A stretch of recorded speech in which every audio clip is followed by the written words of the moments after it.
Okay. So, taking the roll, Commissioner Gordon. Present. Commissioner Taylor. Present. Commissioner Miyagi. Here. And Commissioner Migdal is here, so all present and accounted for. Any proposals for changes, deletions? No. Public comment? No. All right, first order of business is the approval of minutes. For those of you who were here, give us just a quick look. I was not at the last one. Although that doesn't preclude you from participating. From weighing in? Vote, yeah. Okay. Do we have a motion to approve? So moved. I second. Commissioner Gordon seconds. We are approved. Well, all in favor? Right. I was forgetting that. All in favor? Aye. Okay. Now you're pushing. Okay. Let's move on to staff comments. Okay, so let's start with Colin Selig. So we have received several phone calls and emails about the benches. The feedback has been overwhelmingly positive. Some comments include, these are so fun. These benches are absolutely positively fabulous. Palo Alto has moved into a new world. This is public art at its best, and I can go on. You'll really be loving it. They are so colorful and they're beautiful. I love them. We will continue to monitor the input and collect that, and monitor the condition as the year-long trial goes on. There is an opening reception hosted by Keen Garage next Thursday from 5 to 6, and Colin will be there. So I hope you all come out and join us and bring some friends and get to come meet Colin. So that's it for the Colin Seligs. Art and technology. We had a fantastic turnout for our artist talk with Bruce Beasley. Last one. Yeah, so Bruce Beasley and Roger Stoller, we had more than 45 people who came. Wow. So we overflowed the room in the library. There was a really lively question and answer session afterward. And many thanks go out, of course, to the library for their help and partnership in really helping us get the word out. But a lot of people came specifically for the event, but there were a couple of people afterwards who said, I had no idea. I was just in the library and heard the announcement. This was fabulous. So that was really fun. Yeah. Awesome. And then, of course, the last item I have for comments this evening is the appearance of our piece, you can't see with the blinds down, Chime, which has appeared on King Plaza, the musical instrument by Dan Gottwald and Scott Watkins. People have been coming to explore it and play with the sounds. The artists have composed a musical piece to be performed on it. We're working for a date in June to maybe invite the community out to have a brief performance of that piece, but also to have other family activities, invite people to bring other instruments, and really sort of have a fun evening with it. So, so Chime is out there. Please go and explore and let us know what you think. I was out there playing. It was fun. Good. They make noise. So that's it for staff comments this evening. All right. Super exciting. Really exciting. The benches, Chime. Awesome. All right, good time, you guys. We are on to our first action items. The first is our partnership with the Art Center. So I'm going to invite Karen Kinzel, the director of the Palo Alto Arts Center, up for this item. And she's here to speak a little bit about this upcoming proposed partnership with the Public Art Program. So Karen, I turn it over to you. Great. Thanks, Elise. Hello, everyone. Once again, I'm Karen from the Palo Alto Arts Center, and I'm here to talk about Patrick Dougherty. So there's Patrick. Many of you have probably experienced Double Take on the Art Center property, created by artist Patrick Dougherty, an artist based in North Carolina who has created more than 200 site-specific sculptures made of natural and renewable materials at museums, libraries, botanic gardens. No wonder he looks so happy. He looks so happy. He's no longer a hospital administrator, which was his first career, and he is devoting his life to art. He has a really, really interesting process. He actually works 3 weeks on site and then takes a week off to go back to North Carolina and then works on another project. And so he's booked several years in advance, and we'll talk a little bit about this unique opportunity. This is Patrick actually working on his piece that's currently at the Renwick in Washington, D.C. at the Smithsonian in an exhibition called Wonder, and I'm very excited that I'm going to be able to see it next week. And at the very end of our presentation, we have an awesome image from this installation. So here is his piece inside the Renwick right now. And just to give you a sense of some of his other sculptures, they're always different. They're always informed by the environment, and they frequently feature materials that are local and renewable. I was interested in that. And this is a piece from at the Museum of Glass in Tacoma, Washington. Is he not all willows? I thought it was all willow. Usually all willow, although there have been some materials that he's used. He's used, I'm trying to remember, it's a fruit vine that he used in Hawaii. That's cool. So actually I should mention, where am I going? Most recently Patrick has been using willow from upstate New York. It's plentiful, and it's also a really great quality willow. This is his material for his artwork, and it's really important to him. Double Take was actually made with willow from Pescadero. There's a willow farm in Pescadero. Unfortunately, right now there's not a lot of willow there because of the drought. So this is our piece, Double Take. Since its installation in 2011, it has captured the imagination of thousands of community members in Palo Alto.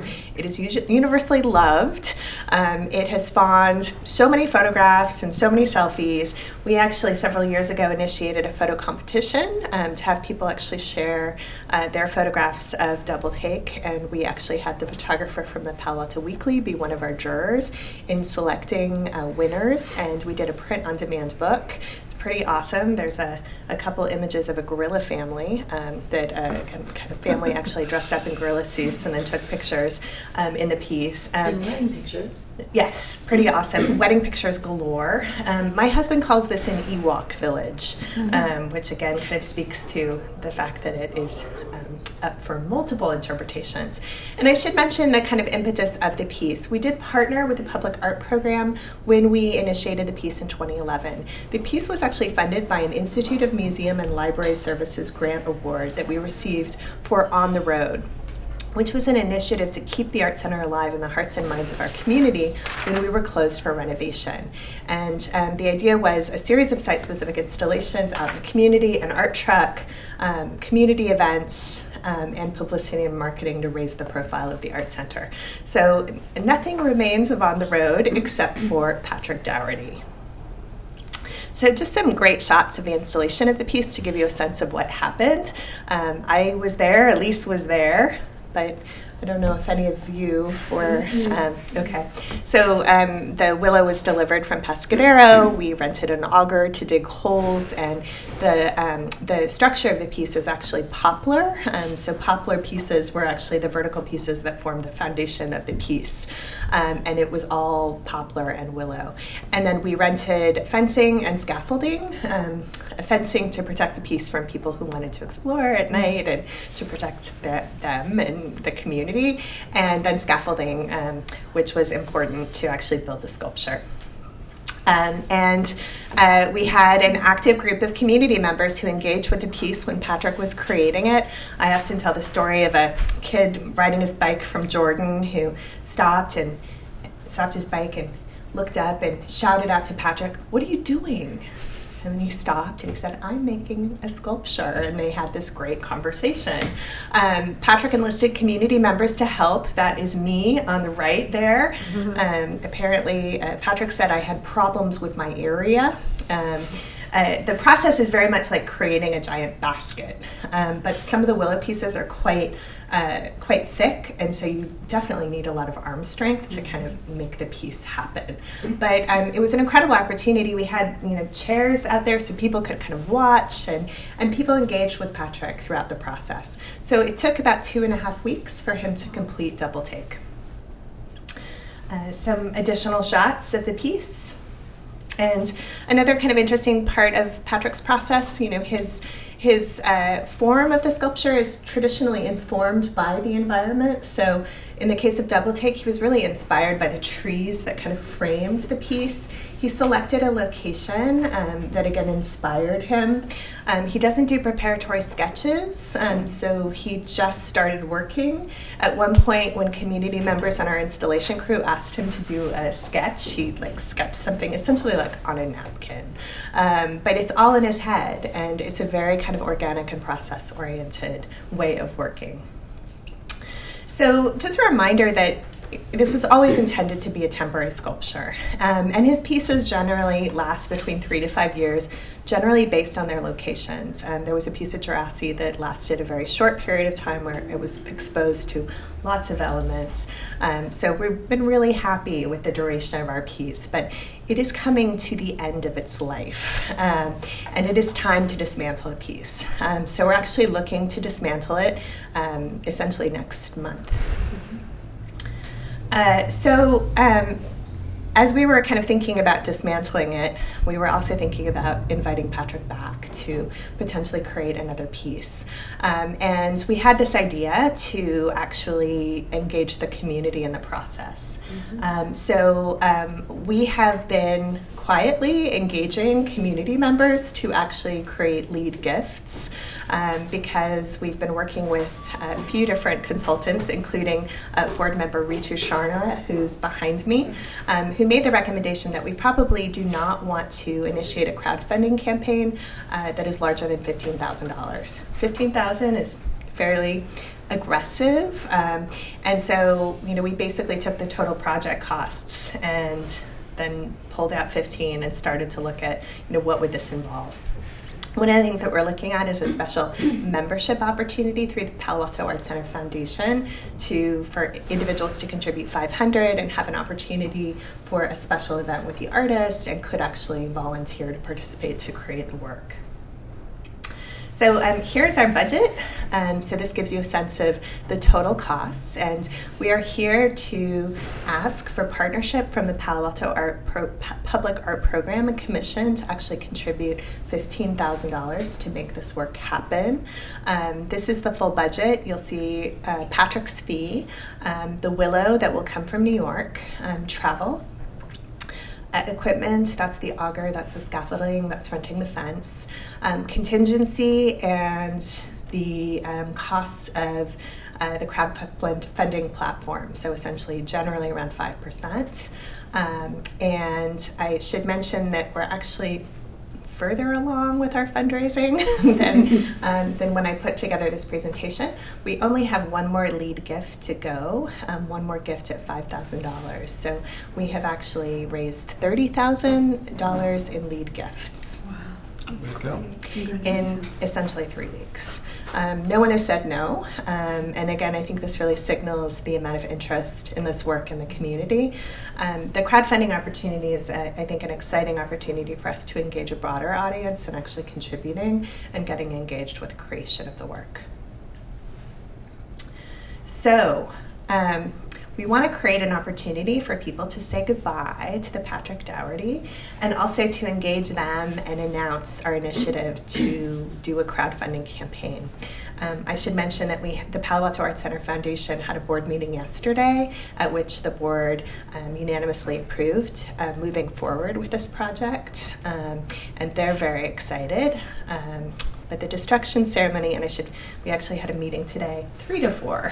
So it will be Sunday, June 12th from 3 to 4 p.m.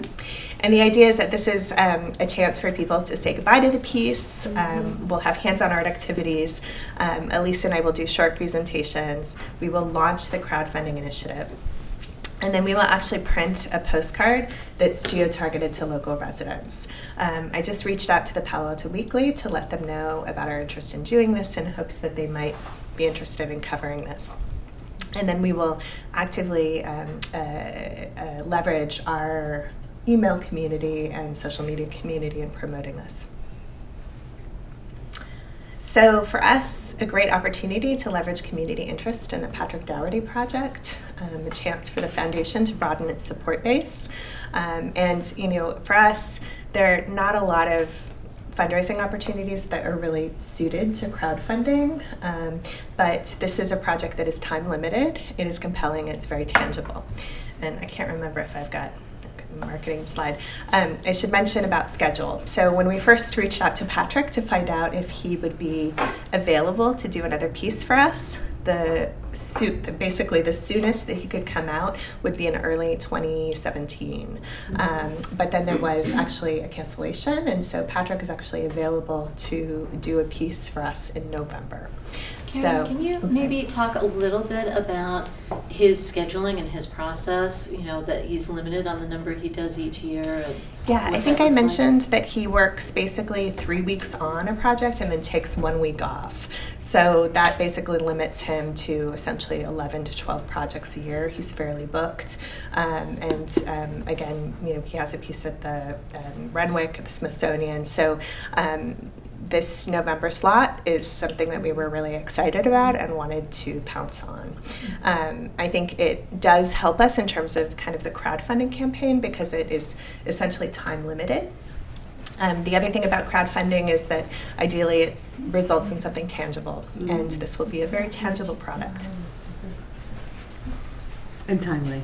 And timely, yes. So marketing is going to be important in this process, and so we kind of have a marketing plan about how we get the word out about the crowdfunding, how we get the word out about the destruction ceremony.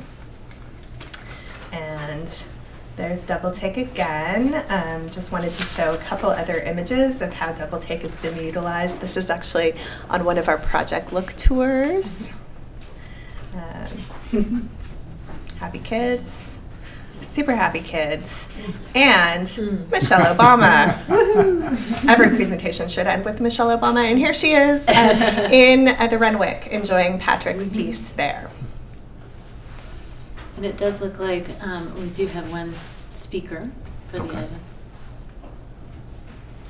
Questions? The potential new piece, where would it be cited? Yeah, so Elise and I have been talking about that, and I think we're definitely sensitive to the fact that the existing piece was fairly close to a permanently cited piece, Homage to Silence by Jerome Kirk. And so one of the benefits of the fact that Patrick has been to our site before is that he's fairly familiar, but we've been working to kind of remind him of the site and encourage him to think about a different location. So our interest is thinking about a different site, and because every piece that Patrick makes is different and really inspired by the specific location, we will likely have a piece that is very different. So would it be on the same property itself? It will be at the Art Center, so on the Art Center property. I mean, one thing that Elise and I were talking about is, what if there was perhaps something that he does that uses the fence? So thinking about that, thinking about the kind of lawn on Embarcadero, or thinking about the small grassy area on the Newell side of the building. Can you pull up a map?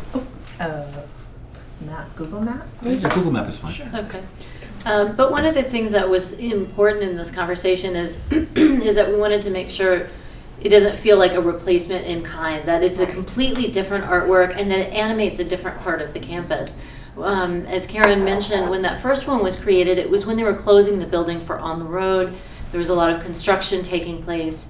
And so the selection was fairly limited. As you've seen in some of the earlier slides Karen showed, sometimes he likes to integrate the architecture in the building. He can actually, potentially do something that bridges the inside of the sculpture courtyard and goes out onto Embarcadero. Could possibly engage some of the trees that are between the library and the art center. So there's lots of great, exciting opportunities that we've shared with him, but it's really what sparks his interest that's going to be the important piece. Yes. When does the new sign get installed? The Art Center library sign. Which is going to be right in that corner, right? Correct. On Newell and... right at the corner of Newell and Embarcadero. Yes. Okay. So that's in production now, and we anticipate that will be completed in the fall. So before he begins, so that will be Or something that he'll work around. concurrent. Definitely. Okay. Because that's quite large, right? You said 12 feet. Yes, all the more reason to not put it in the same In that footprint of location. where Right. Double Take is currently.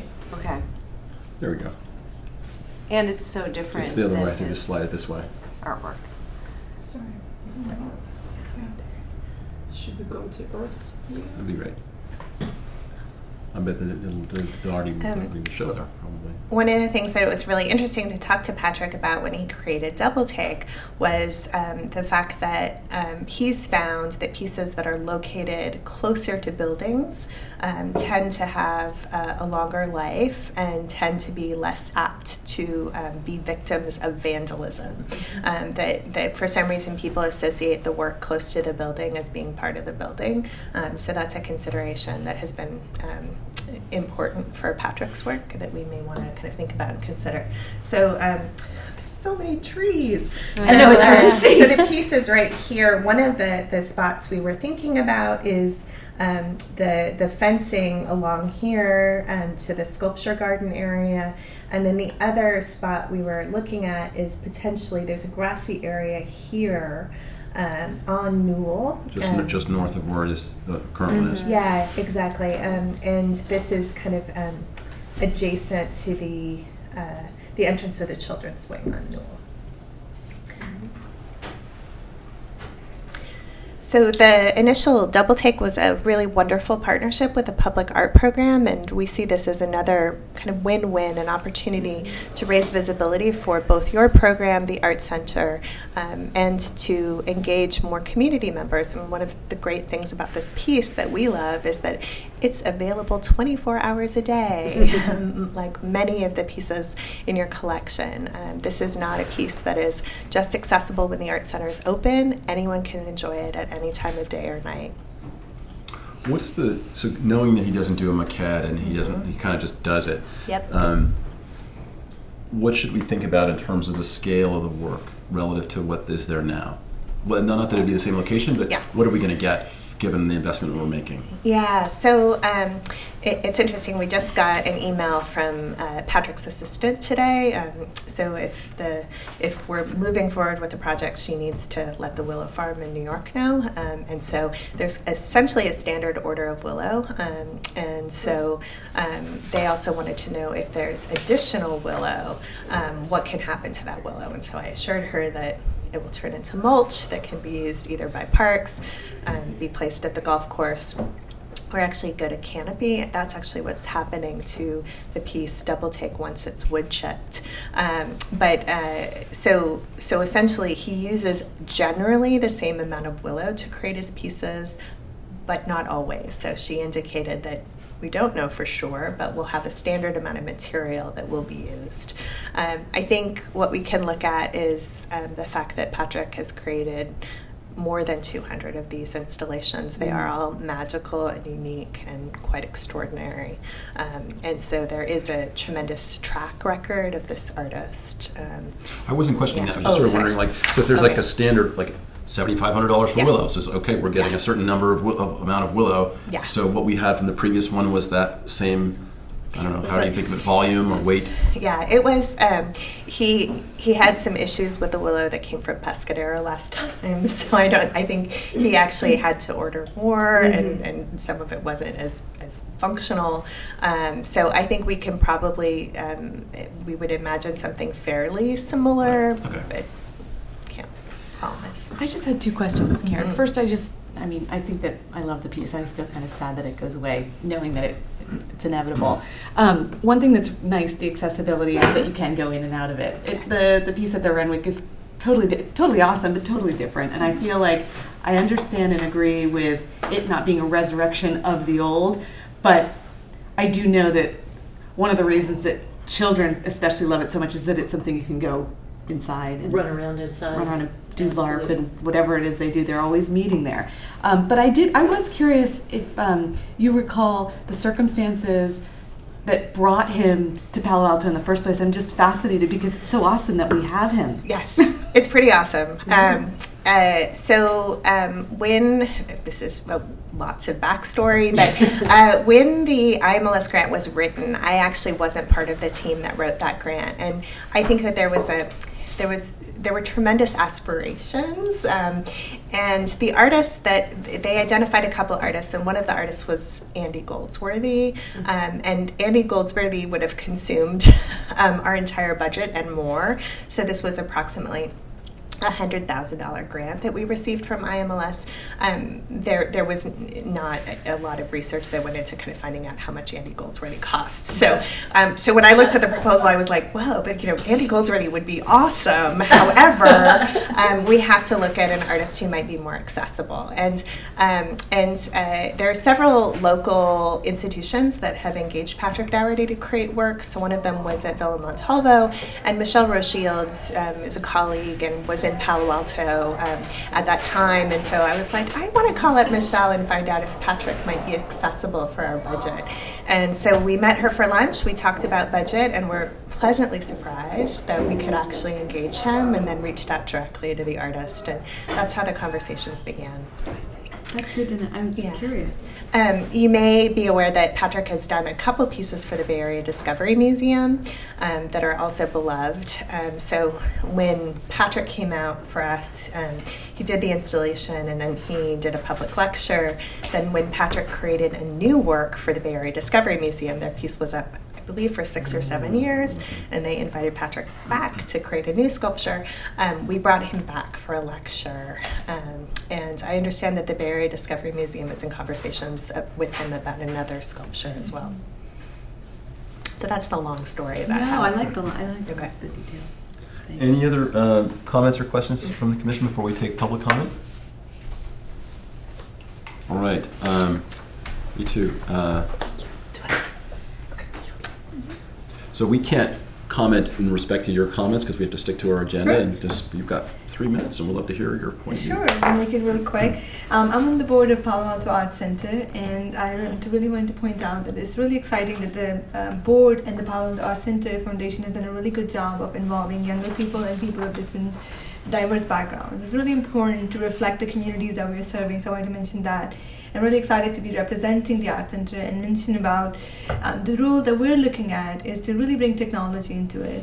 And we, being the heart of Silicon Valley and with a lot of technology people around here, there's always a focus on STEM, and there's a name missing in there. And I think it's very important for us to involve greater community with technology, which is a language that this community speaks really well, in really highlighting the importance of art as well, which is part of mindfulness, which is part of creativity, which is also part of innovation. But we see there's a difference coming in the community from really heavily STEM versus STEAM focused. So I think it's a great opportunity for us to take a baby step. We haven't done a lot of crowdfunding or a lot of social fundraising yet. So we encourage the foundation to think about a realistic goal, so you're not demoralized and also you don't have something that did not go well. But start small, start at a realistic level, and involve the greater community, not just for fundraising, but more so for them to own a piece of it and part of it, so they can start to see that, first of all, art is an important part of creative innovation and what makes this area great, but also get them involved in supporting public art, which is not just for the foundation, but the entire city, to sort of have an interactive art and how important it is for them to support things like that. So we're excited to undertake this project and do what we can as a new and emerging group of board members that are coming to bring some of our technology counterparts and corporations that we represent. So I wanted to thank you for the opportunity to share my perspective and to support the project, and I look forward to our continued partnership. Thank you. Thank you. All right. Do we have a motion to approve this allocation of $15,000? So moved, enthusiastically. I second. All in favor? Aye. Aye. Okay. Let's get it done. It's exciting. Thank you very much. Thank you. Please join us on June 12th to say goodbye, but also to say hello to a new project. Yeah, I think that's a good move. Thank you. Can you send Karen? Can you send to Elise something about the fundraising that she can circulate to the other commissioners? Okay. Thank you. Thank you very much. All right. Thank you for coming. Appreciate it. All right, our second order of business is the public master plan. The staff is going to recommend the approval of the master plan and the associated policies and amendments. So I'm going to ask Barbara Goldstein if she wants to come up and join us if there are any questions. But basically, you all should have received a copy. You have one at place with the highlighted major changes. This has been revised since the last time the Public Art Commission reviewed it in March. Based on the input gathered at that meeting, as well as other input and comments from staff, we've highlighted certain areas of changes to call attention to the amendments and changes for the purposes of leading the discussion this evening. Barbara, of course, is on hand to answer any questions the commissioners may have. The 3 ordinance documents that are still marked as draft, legal is still reviewing, and these still may shift before they go to council. And those are more the ordinances. The policies, either the commission has seen before or we reviewed at the last meeting. Last month, the commission did discuss 3 of the attached policies: the temporary public art, the de-accession, and the gifts policies. Another thing I want to make sure the commission keeps in mind is that the recommendations, are just those. The recommendations that the commission will be meeting to put together 2-year work plans. And these recommendations are meant to be a menu of options. So it by no means binds the commission and staff to undertaking all of these things. These are guidelines for us to work with. And they need to be open enough that we can adjust accordingly. 7 years from now, it may be a very different financial, political landscape. There may be other opportunities that have emerged. So I just want to make sure everyone looks at the plan with that in mind. Can I just ask, so is this master plan, I'm assuming it's available to the public to see? Yes, everything that's distributed to the commission is... So basically my question is, if somebody from the public has a comment about the master plan, how do we, and we think, okay, that's a good idea, maybe we should adjust it. How does that process work? Well, there's been a lot of public outreach in the course of creating the document, so I can't say that every comment that comes in from the public is going to be put into the plan. So that was the purpose. I'm just wondering if it's, do you think that might happen? And if that, I'm just curious if there's a process that we're...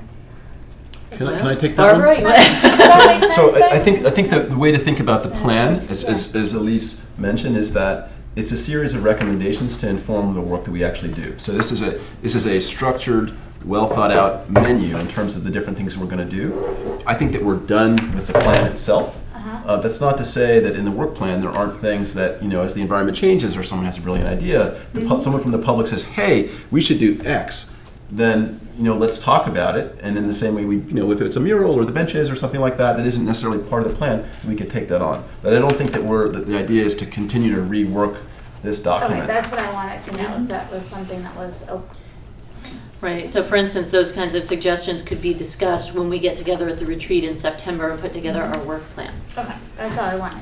But I guess I'm curious, what is the sort of lifespan of this? If Coverly is, defined as something that, no longer there's an artist who, it goes away, when would this then reflect that, for example? So it's meant to be a 10-year plan. So it's not a forever plan. And so it's meant to be a 10-year guideline. So certainly keeping in mind that things may shift. We don't know what may happen with Coverly. So that's an interesting point. Right. But not all of the recommendations are Coverly based. So right. No, I just was wondering at what point it starts to, it ages, and then what is the process for a revision? You do a new one. What's been what's the shelf life in your experience, having done a few of these? Well, actually, that's really interesting because I did a public art master plan for Fort Worth in 2003, and I was just hired to do the update for that. So that was 13 years. Okay. Yeah. Just curious. And they followed it meticulously, actually. Oh, great. Well, that's a really good benchmark. That's a good shelf life. I like it worked really well for them, actually. Yeah. Good. I'm wondering, so I know that we've seen some of the documents that are in the addendum, but maybe I'm blanking, but this is the first time I'm seeing a lot of text for the bulk of the plan. And I know it's a revised copy. a revised draft, but like, I mean, I had one section even just in the beginning, and that I had feedback on, and I don't know if it sounds, what I'm hearing is that I don't want to open it up to wordsmith, but I am wondering, not just us, but if there are other people who do want to, if something sticks out that we're not seeing because either the consultants or ourselves have been looking at it, or staff has been looking at it for so long. I'm not.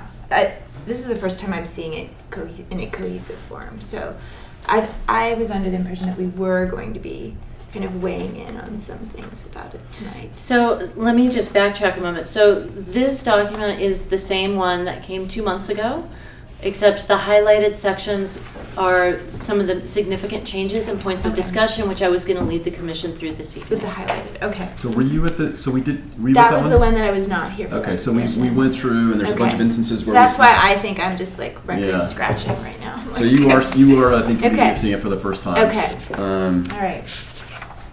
So then, I guess when we get to it, I will be folding in just like a comment that I have, since it is a draft, and we can go from there. So it's just a small thing. Okay. So, so some of the major changes based on the discussion the last time is that the funding estimates were taken out of the body of the plan and put into the implementation grid. It seemed like it was a little too distracting and too much information in the flow of the document. So that's where that information went since the last time you reviewed this. And also we added language making it clear in the implementation plan that these are estimates based on 2016 dollars that are not adjusted for inflation or changes in the markets. And so with that, if everyone's ready, I would like to just walk you through where the major changes are for discussion. And then see if there are other comments or if the commission wants to go into any of the attachments. So if you go to page 6, you'll see based on the input from the commission last time, the mission statement, people seem to like what was previously the vision statement. No. So the mission statement's been reworked quite a bit. No, it's the other way around. It was the vision statement that was reworked. That's what's highlighted. Right, but the mission statement was shifted and the vision statement was completely overhauled. And so this is the first time the commission has seen the vision statement. And so this we thought was an important point of discussion for the commission because it's the first time you've seen it. Keep in mind, a vision statement is intended to be, if we follow this master plan, what does that look like? This is our aspiration. Yes. So it's an aspirational statement. And so we really wanted to call your attention to that because it's important to be something everyone's not just comfortable with, but excited by. So I open that up to you. Yes. So there's no people in this vision statement. Mm-hmm. So I know we're talking about places and businesses and academic institutions and the environment, but when I think about diverse, thinking about our guest that was just here from the public, I think it's so much more about the people that are here, more so than the physical neighborhoods, even though we all contribute to creating those neighborhoods. So I'd love to see just that inserted in some way. How would you word it differently? Like, let's diverse citizenry? Population. Yeah. I'd use Or population. Population or community members. Citizens is a dangerous word because not Right. everybody's It is. Yeah. Okay. Yeah. Yeah. Denizens? It could- Population or people. Yeah, or community members, people. Because I know, I think of people when I think of the neighborhoods, but I don't mind changing that out if that. Or in addition feels to. better. or in addition to. Yeah. Okay, so Palo Alto's diverse people, neighborhoods. Yeah, that could work. Okay.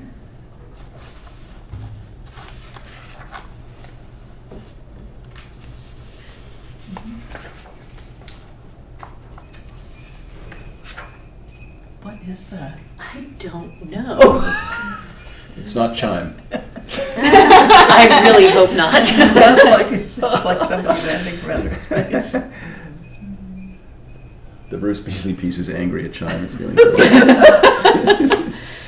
It's an art spat. Any other comments or thoughts or ideas on the vision statement before we move forward? So the next, yes. I'm just thinking of like the word quality of life. Mm-hmm. I'm just trying to who put that in? I'm just curious to know like what because I'm thinking, I mean, you could even take quality of life out and just put Palo Alto Hogarth reflects the diverse people and neighborhoods. Or you could invert the concept and say Palo. I agree with you, but if you were to say Palo Alto Public Art, not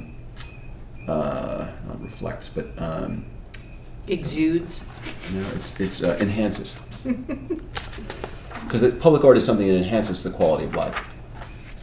Because I'm not sure. Or you could delete it altogether. I don't know. I think you're right. I'm just concerned because I just feel like, kind of like with people, I don't know if everybody feels in this community would feel that way. I guess is my question. I wanna assume that's our goal, but I'm wondering. Yeah, there's an assumption in there. I feel like there's an assumption. Yeah. Well, think of yourself as we're here to represent the public. Yeah. So I think that take this as your opportunity. I think that there could be more art in specific places. So I wouldn't say that everybody has access. I mean, I think everybody does it, but has access, but they might not know how to access that. Or I would take quality of life out. Basically, is my feeling. I would support that. Yeah, I think it's a fair comment too, because I think that it makes more narrow what the public art is as opposed to maybe broadening it. You know, like it could be art as a statement or art as a statement about something that really doesn't have anything to do with the quality of life. It might bemoan the quality of life, right? I think as a vision, I think that the idea that, I mean, I don't feel super strongly. I think that the concepts in here that we're thinking about are more important. But let's get it so everyone's at least generally right. But I think that the idea of art enhancing the quality of life, like if you walk down the street and there's a sculpture or there's no sculpture, hopefully you're walking with a smile on your face when you see the sculpture. I think that's the ambition of art, to inspire you or provoke you. Somehow it's going to make the quality of your life more meaningful. So you could do instead of reflects, even inspires. You could do Palo Alto's public art reflects the people, neighborhoods, which aspires to enhance the quality of life, something like that. You could put that at the end. All right, we have a lot to go through. Okay. Let's get to a place where people are happy with this. It seems like there's two options: either strike the notion of quality of life, or do something where we reword it so that we're talking about enhancing the quality of life. What's the thing that bothers you guys? Is it the idea that the quality of life itself, or that I'm not sure what's not sitting with people? Well, I think it should. I feel like it should enhance, but not just enhance. It should enhance. It should inspire people, and then if it affects the quality of life, all the better. I don't know necessarily that that's always the goal of public art. Okay. I don't know. I'm wondering what the vision statement started as and how it's evolved. It wasn't that, but I don't remember what it was. So, I mean, the term quality of life came up so frequently in our conversations as one of the things that people appreciated about Palo Alto, that when we got direction to make the vision aspirational, which I think was really good direction, by the way, it seemed like a really important thing to put in, because quality of life was one of the things that people talked about all the time. Diversity was something people talked about all the time. Innovation and global academic, those were things, and the natural environment, those were things that people almost universally spoke about, and so those are the things that we put in as being aspirational statements. I mean, quality of life doesn't indicate good or bad. Unless you modify the word quality, it doesn't really mean anything. So it doesn't. I mean, quality has to be modified by something. So if you say it reflects the quality of life, you're basically saying it reflects. It's neutral. Yeah. Yeah. Read the mission statement to yourself for a moment, because this is the things that we're going to do, and this is like the end result of, like, hopefully all these things that we do get to this vision.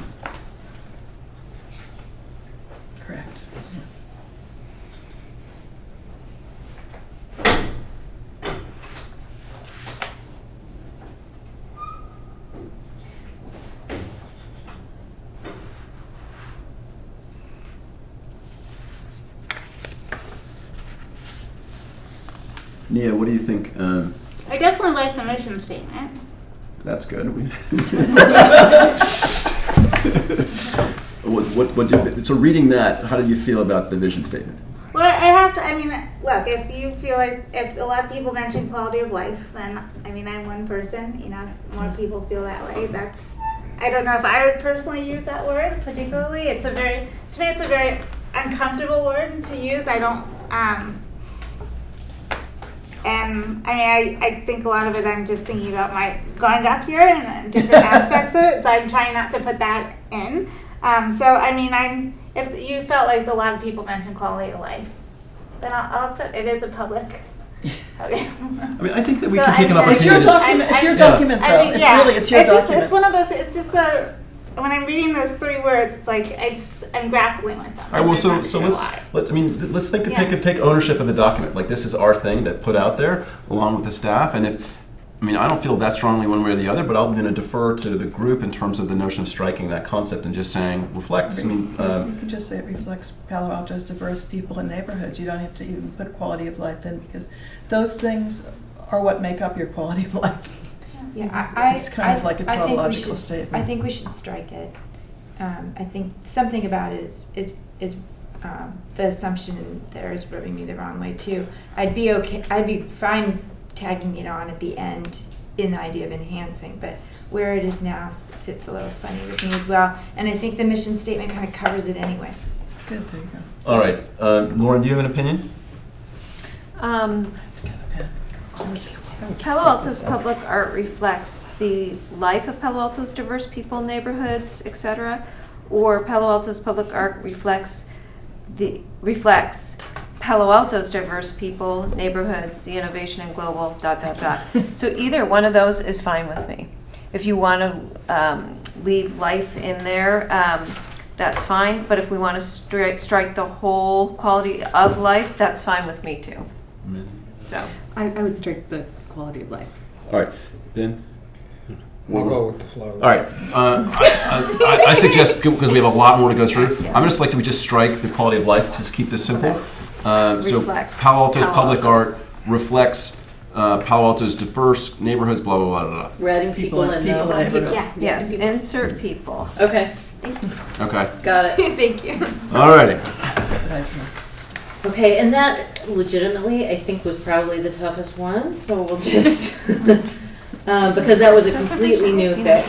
All right, so I have one other last question that we are wordsmithing this thing is it too awkward to repeat Palo Alto? I know, I was just gonna say. The one thing I might say, the public art Reflects or our just, diverse. or just capital P. Public art Yes. reflects That's right. the people, the Palo Alto's diverse neighborhoods, people.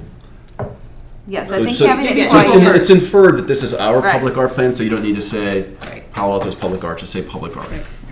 All right. Woo. We're going to be here till midnight.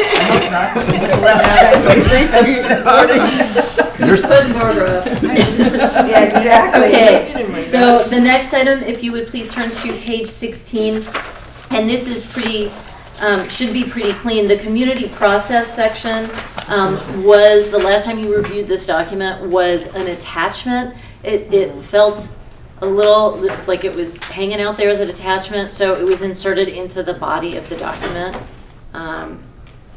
So it's not different language, it's just been inserted Just in the main different body.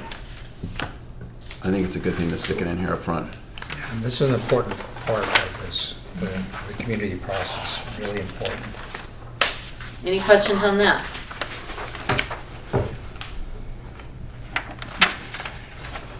I have to say, it makes such a difference to see it like fully in paper. Yeah.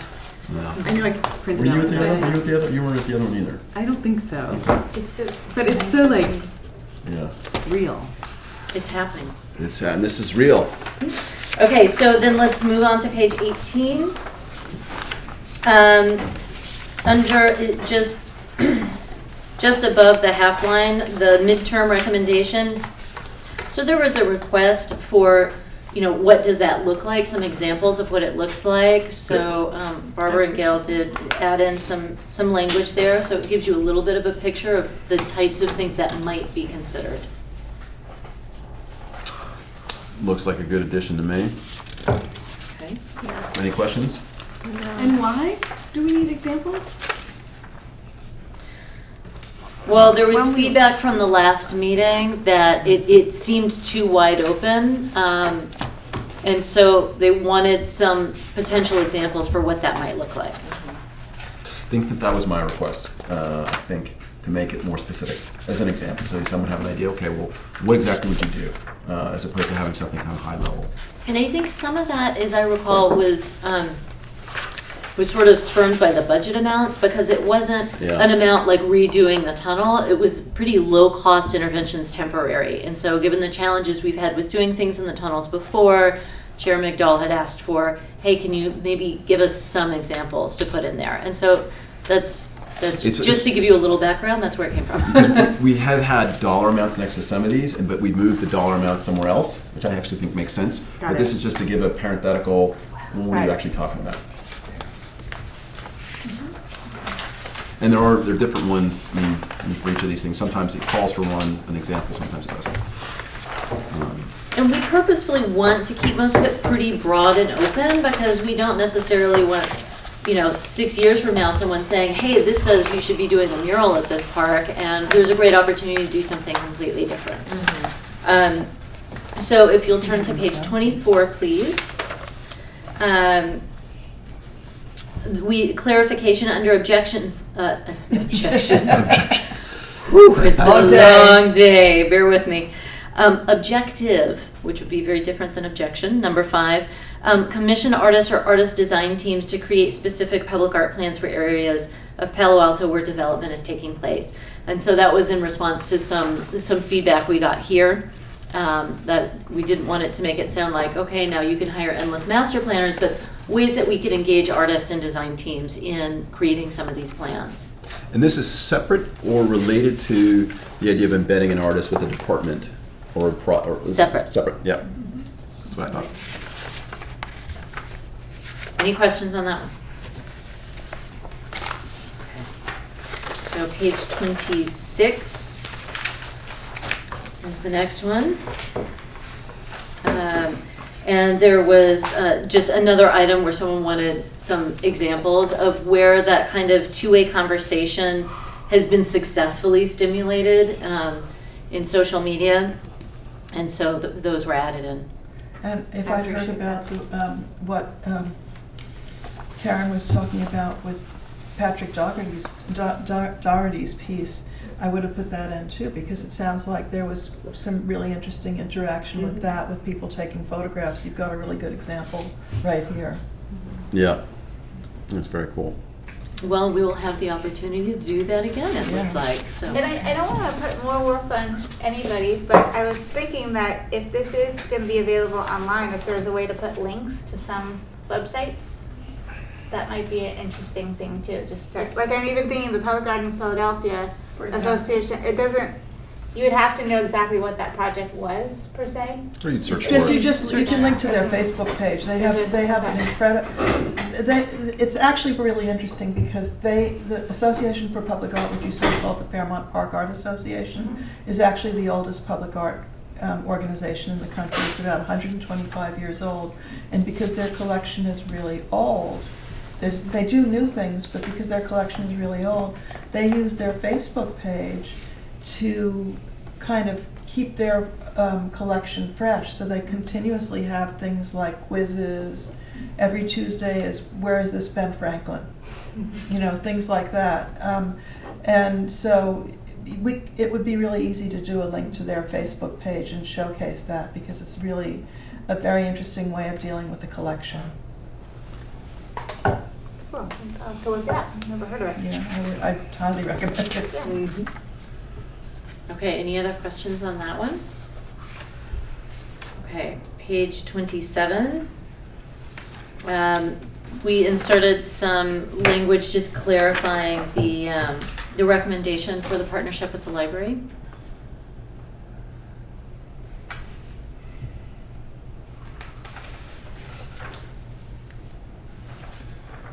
I don't remember this one. That's a good one. I have to say that I've seen the Oberlin lending library in action.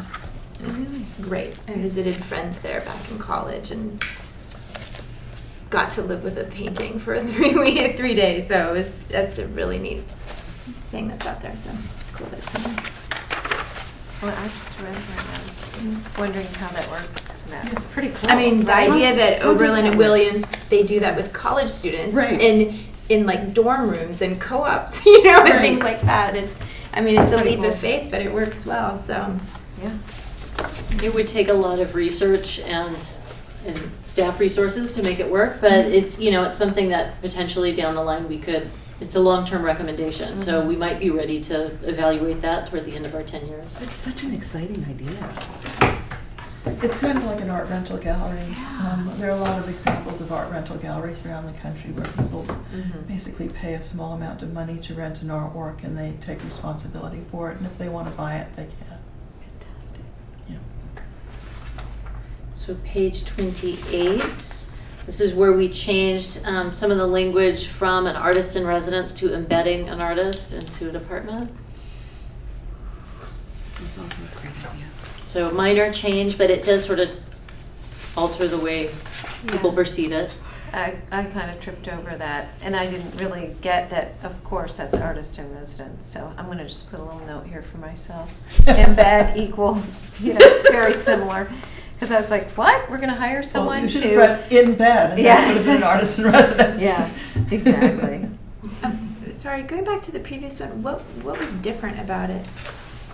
The 27? yeah, on page. It just said catalog. It didn't explain it. Okay. And there was some confusion about why we would be doing something like that when there's already a list. And that's not what we meant. We really meant a deeper catalog so that if somebody wants to know like a whole lot about the artist, that there's a whole file about it and all of that background material. And that it's something that's It's housed in the accessible. library. That Yeah, they- or they're- on there or electronically. Right, that it would be available through the library instead of coming to dig through the public art Right. archives, which have Okay. not all been digitized at this point. Yeah. Do they have an easier way? Are they bound by the same? What's the name of the group that did the art public art website? Like there's Civica? Civica. Are they bound by the same? Well, bound by. Do they rely on the same service provider for the public library stuff, or are they more flexible? Well, for their website, but their collections and their digitized collections are completely separate than their website page. Got it. Okay. Different software. Okay.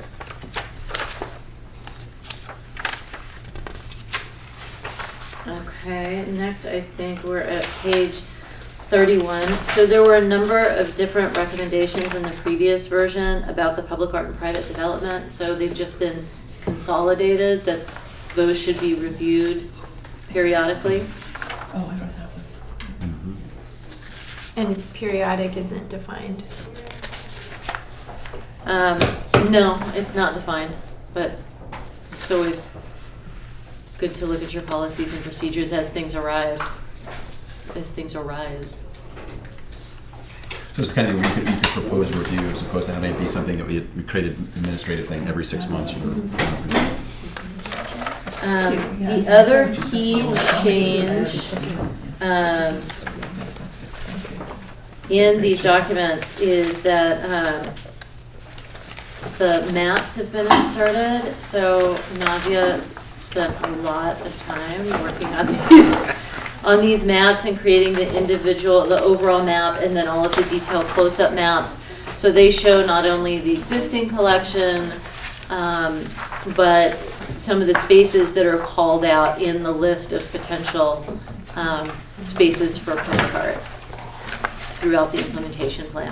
Green is new. Is proposed. Suggested. Mm-hmm. So this is like what you did in San Jose. This is great. Yeah, similar. Yeah, pretty much. So we just added another layer Right. for the purpose of the master plan.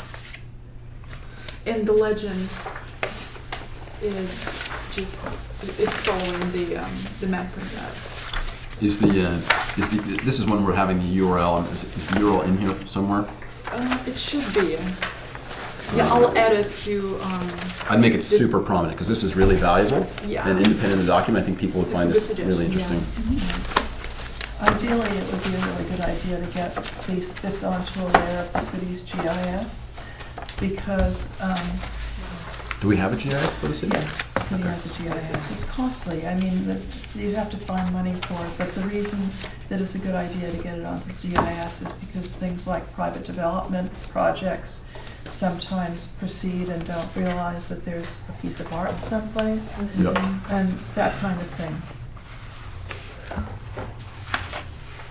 Is the does this include the private stuff, or just is this? No. So this map includes the private development projects that were Going forward. created, yes, before the new ordinance.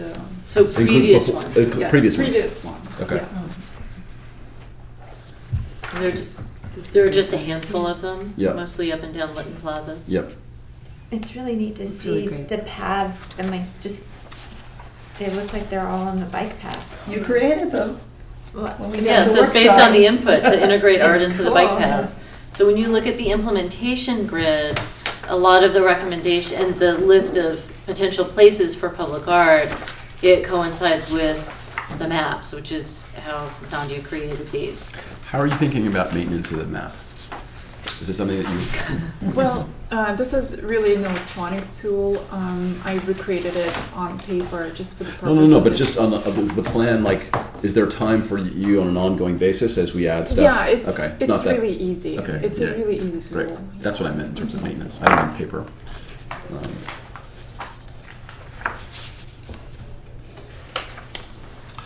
All right.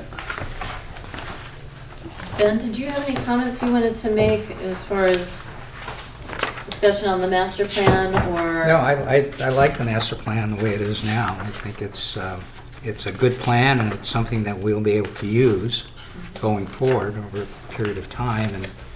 And again, these are recommendations, they're not set in stone, and it's up to us as a commission, and when we come up with our work plan every year, every couple of years, to choose stuff out of here depending on what's happening with the economy and the within the city itself as we go forward. So you can pick and choose. Now, one question I have is, what is, in the next 10 years, the growth of Palo Alto population-wise?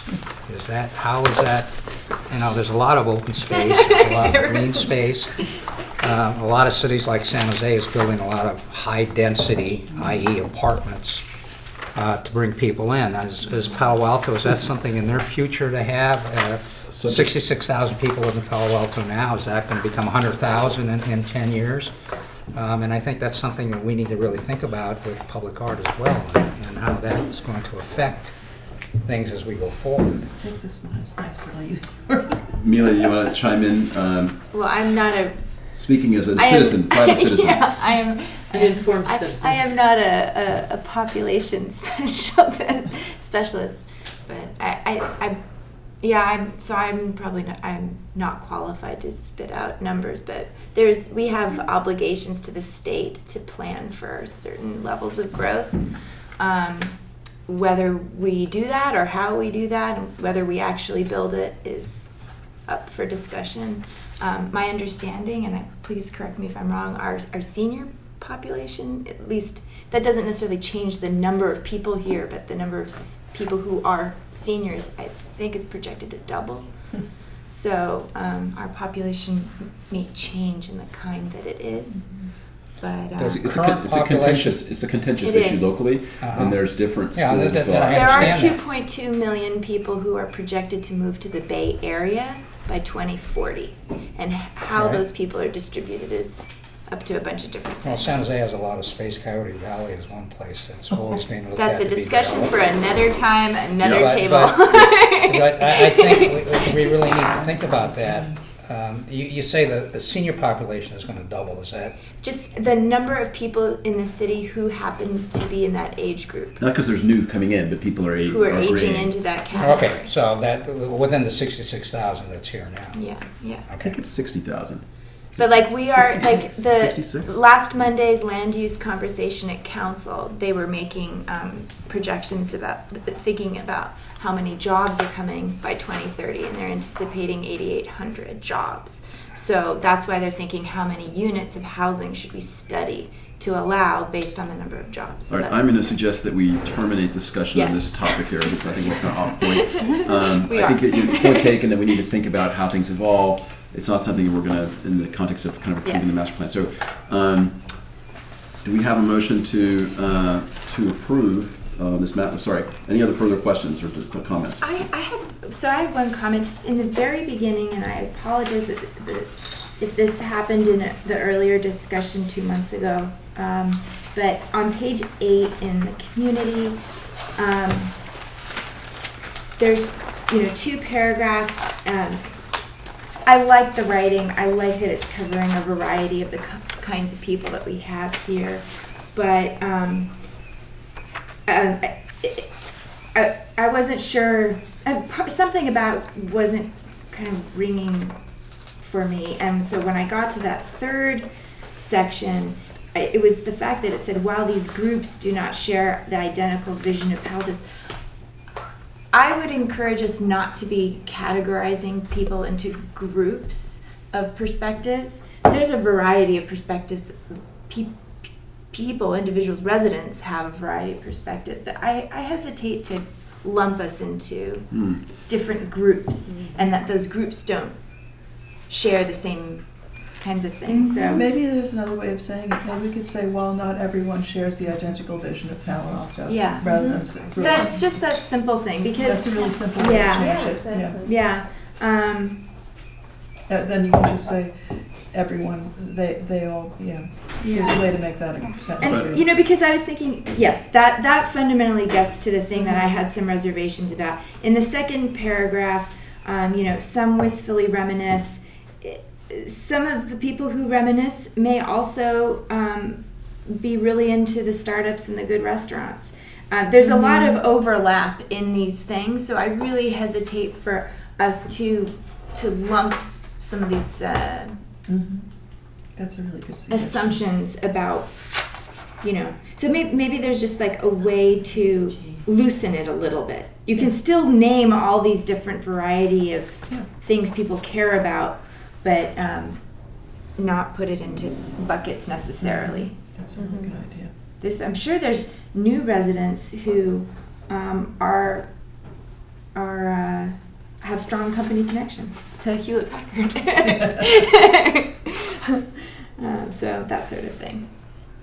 So I trust staff and the consultants to wordsmith it, but I would support a motion that had an amendment, a friendly amendment that allowed staff to finesse that a little bit more. I don't think we need motions or amendment. We just change. Let's just change the word. Right, so we can wordsmith it. Yeah, I trust you guys just to that sort of. Well, is it easier if we come up with something just here on the fly, or do you want to do it?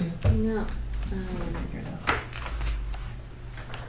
Why don't you can go ahead and make some recommendations. What's throwing me is I thought that some of that language had been softened previously, so I'm looking for it now. I think the suggestion to swap groups. Just say not everyone. That is great. That solves that not for that everyone one. shares the identical. Yes, that solves that 3rd paragraph. But for the 2nd paragraph, I think you guys should just. I think we'll be here for a little bit going in circles. Yep. And I think that language came up once before, so let me look back at that.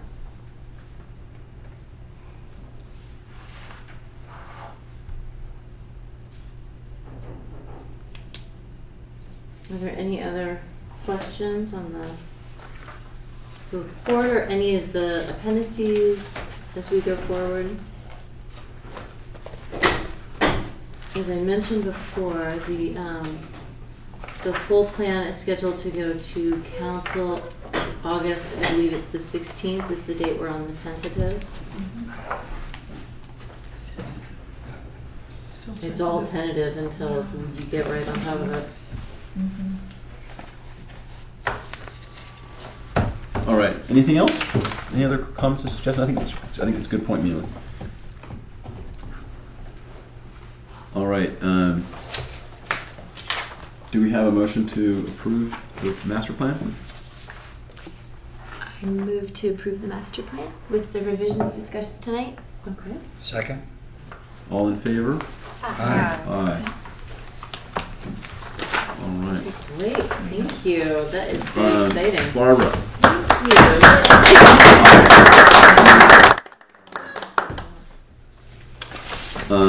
Okay, our next two items of business are non-action items. An update on Ziziatis and the ball pit. Grab some visions. So, we were just going to bring up some visuals to remind you. I think all of you were here when the ball pit proposal was originally approved. We put together a schedule of exhibits for the King Plaza. And so you may recall we have Rondo, which is on. And then the next one to go up is Lee Benson, who does the pieces out of 2x4s that then get reused. Yeah, get sent to Habitat for Humanity after the sculptural installation is finished. And then we were looking at spring of 17, having George Ziziatis create his ball pit proposal, which would also take place in the DG. And this was the drawing he created, which we were very excited about it. He has had an unexpected shift in his career trajectory, and so he's enjoying, being creative in another field right now, and has temporarily suspended his studio practice. So he is not going to be able to execute the ball pit. As you may recall, this first grouping of artists, some of them came from an open call we had for temporary public art that could be exhibited throughout the city. Because of the sensitive nature of King Plaza, in that there's a parking garage below it, you can't bolt into it, there's a number of restrictions there. So there were very few artists that actually qualified for that. So in looking back at that pool, we don't really have a good replacement for George Ziziatis at this time. The other thing that was really nice about the ball pit is that we've been exploring with the Arts Center. They're looking at 2017 being the year of play. And we thought, oh, how fun would that be to have some of our temporary public art also tie in with that playfulness, and George really fit that nicely. So I believe what we're going to do for this particular project is move forward with an open call for temporary art that could be playful in nature, but also calling out the specifications of King Plaza. Because the call for open sculpture, clearly there were a lot of things that needed to be anchored, and that's great because we have a wonderful library of things that are available to place in other places in Palo Alto. But I believe we're going to go back out with that call so that we can continue to program King Plaza, and then we'll go through a selection process and come back to the commission with those. Elise, what was our budget for the what's our budget for the call? Well, the original call we did, all of the installations were between $5,000 and $10,000, so they were pretty low cost. Mm-hmm. The challenge with that, of course, was that in something, for instance, the case of Rondo, the crane and the flatbed trucks and the street closures cost more than that. So I think some of those, depending on the artworks that are selected, then we would come back to the commission with the specifics of what that would cost. It's a little difficult to be so heavily regimented and just say, well, we want this great larger object because they said they would do it for $10,000, but then it ends up costing them more. So I think it makes sense to give it a range and maybe say up to 20, and then we'll pick some various options within that range. So I'm sorry about the ball pit. It couldn't be helped. We really tried. But we're a little heartbroken, but hopefully, George will come back at a later date. And what's our time slot that we want, that he was supposed to be in, and when do you hope the call will be fulfilled? He wasn't supposed to come in until spring 2017. Okay. So the call would be for the same time frame? The call, we would probably keep it open. So we would do the call likely this late summer, and then we have a library of options available. So there's a great installation at the front of the LACMA Museum that's extruded piping from a very like small looking frame, and like in terms of play and playfulness, there's just always people in there. You know, it's like these live noodles. It's fantastic. Fantastic. See that. All right. Any questions? All right. Next order of business is code art. Okay. Some good news. So code art, we had written an NEA Artworks grant last summer, almost a year ago. Can you believe it? So we made this play for a grant proposal called Code Art, and the idea was that we would commission 2 larger installations in downtown Palo Alto, temporary public art, new media, interactive type things, in cooperation with 01's Biennial. And then the other piece of Code Art was that we would reach out to the community. You know, we have so many smart, creative, wonderful people who live, work here, and commute here every day, that we could engage them in creating proposals, up to 8 of them, to go in various alleyways and underutilized spaces in downtown Palo Alto for the course of about 3 days. So it would be like a little mini art and technology festival where we would let people reimagine these spaces. So whether it's prototypes, whether it's using, you know, augmented reality, whether it's just a temporary installation, but really just playing with the possibilities for these spaces. And then we've also partnered with Institute for the Future and our planning department to then after that come back together and really talk about what worked, what didn't work. Do we like the idea of just having it as a festival, or are there some of these concepts that we would like to develop on a more permanent basis? So it's a jumping off point for exploration. So we look at it as turning downtown Palo Alto into this laboratory for exploration. And we got it. So it was announced last week that we were awarded $30,000 to put toward the project. Woo! I know. Woo! And so we're really excited about that. I know it's a lot of work. So we're really looking forward to. We've got to regroup a little bit because the 01 Biennial is no longer happening. So at least we're not looking at doing this in 2 months, which is great. We can take a little bit more time to do it properly. And we've had meetings with the head of our IT department, and we've thought about having the event coincide with the National Day of Civic Hacking, and that maybe they pivot Palo Alto civic hacking into this idea of exploring what to do with the downtown. So it could make for a much larger, robust event. And when is that? What's the that date? would be, it's the first Saturday of June every year. So we're talking about next. June 7th. Yes, Yeah. next year. 2 weeks instead of 2 months. Yes. wow. Yeah, the call's going out tonight. It closes tomorrow. Yeah. No. But we just, the concept was, a lot of it was based on some of the early input we were hearing from the community about wanting to activate the alleyways. Yeah. Also really inspired by the Market Street Prototyping Festival, which is actually where we found Chime. Mm-hmm. This idea of how do we animate a space. And for Chime, it was creating a community instrument for interaction. So it'll be really interesting to see what people come forward with their proposals. Clearly, we will need to do more fundraising. We will need lots of volunteers. We will need lots of help to pull this off and really help us get the word out. But we're going to want to get, a lot of the brain trust of downtown to come in and meet with us, whether they want to, volunteer, they want to give some funding, they want to offer space that could potentially host something in a window front or an alleyway. It's hard to do something that's a day. So how are you thinking about what the actual, if there's a day that's the big event, like how are you conceptualizing all this work to go in? Is it something that's lasting, or help us understand like what it? Well, most of the urban interventions, I think by nature, because they're very low cost. I think we budgeted $4,000 or $3,500 per.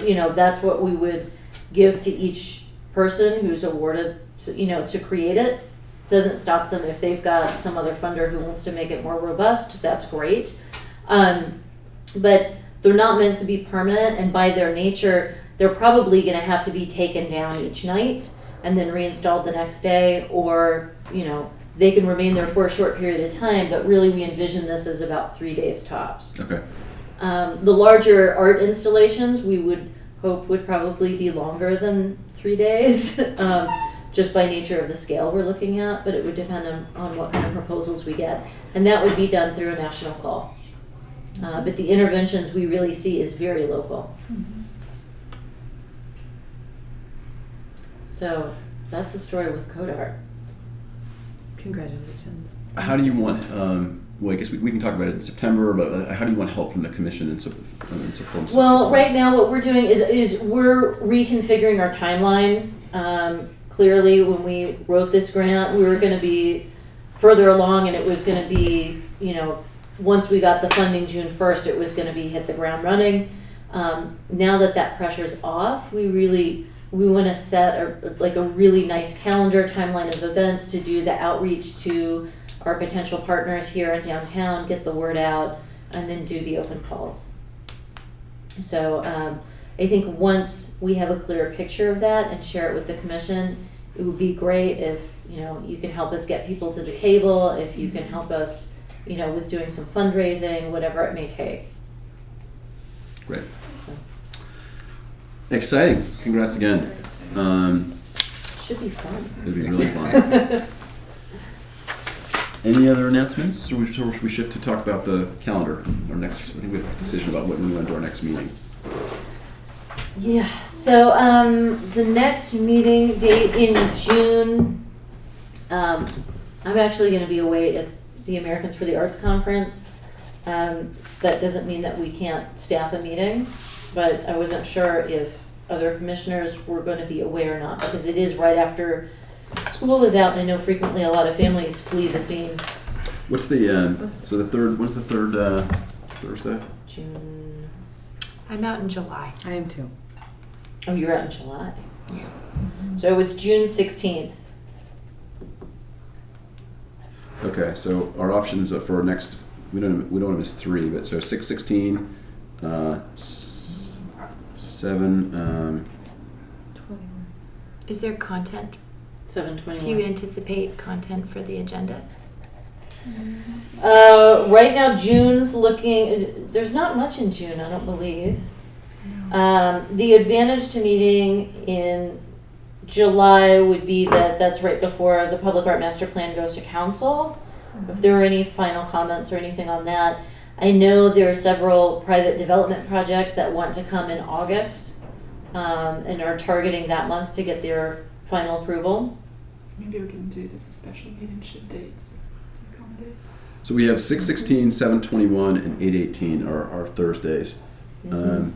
So how many, let's just do a show of hands. How many can be here for 6/16?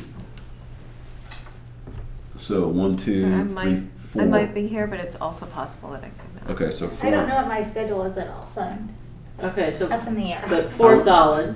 How many people can be here for the 21st of July? 3.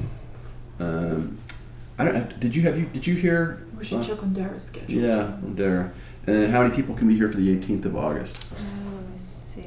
It's a half because 3. school starts and it's Let me just- like potential back to school night that you don't know until you get Until to you school. get them in school, yeah, you gotta love that. Right. I always love that. All right.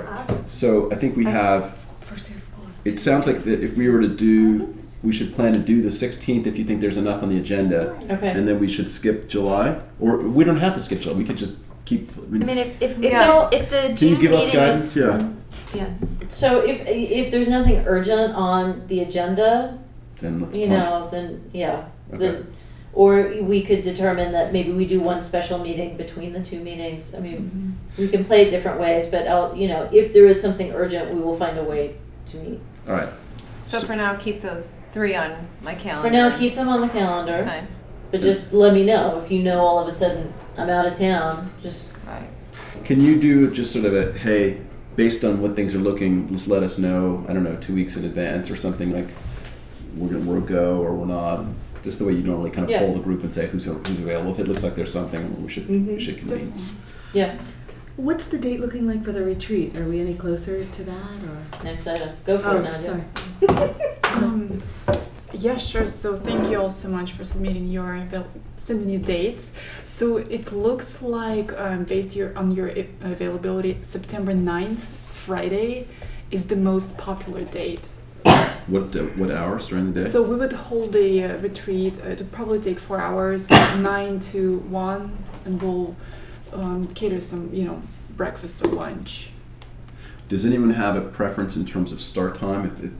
So I know for you to get here at 9 in the morning is a big pain in the neck. I don't mind starting earlier. Earlier is better. Later is better. Whatever you guys. My preference is to do earlier, but I'm flexible. I have a lot of flexibility that day. I can't start before 8:30.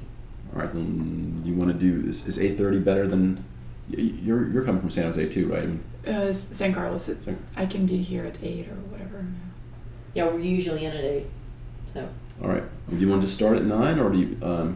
It's up to you guys. Ben, you're coming farthest. Yeah, that's fine. 9's fine. All right, 9 it is. So 9 to 1? 9 to 1. Okay. And so we'll be in touch regarding, we're looking at a couple different venue possibilities. Something exciting for you guys. Yeah. Something exciting. It helps the physical environment. I think the new library setting. That's awesome. But Which new library? well, it's true. We've got a wealth of libraries. Wealth of I'm choices. thinking about when we had it last time. I thought that was a great That was space. easy. Downtown? Yeah. That's nice. Well, not downtown. No, the Rinconada. Rinconada. Was it Rinconada? Rinconada. Sorry. Yeah, and the Mitchell Park's really nice too. Okay, we are adjourned.